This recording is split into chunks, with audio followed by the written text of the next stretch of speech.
దుర్గా కరాళమ్మ స్తోత్రం అనేది ఆది శంకరాచార్యులు రచించిన మహత్తర స్తోత్రం. ఇందులో దుర్గాదేవిని కరాళాంబ అనే స్వరూపంగా ప్రార్థిస్తూ ఆమె పరమ శక్తిని, దయను, ఆధ్యాత్మిక అనుగ్రహాన్ని వర్ణిస్తారు. కరాళ అంటే భయంకరమైన, శత్రు సంహార శక్తి కలిగినది, అంబ అంటే తల్లి.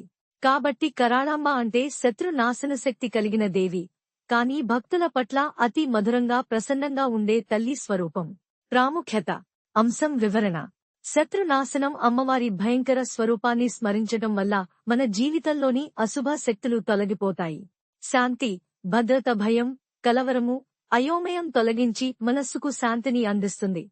ఆధ్యాత్మిక ప్రగతి. ఈ స్తోత్రం పారాయణం ద్వారా దివ్య దృష్టి, ఆత్మబలము పెరుగుతుంది. దుర్గాదేవి అనుగ్రహం. దుర్గాదేవి అనేక రూపాలలో ఒకటైన కరాళాంబ స్వరూపాన్ని స్మరించడం ద్వారా ఆమె అనుగ్రహం లభిస్తుంది. నేటి జీవితానికి వర్తకత. ఈ స్తోత్రం భయాందోళన, అనిశ్చితి, క్రూరశక్తుల నుండి రక్షణ కోసం ఉపయోగపడుతుంది.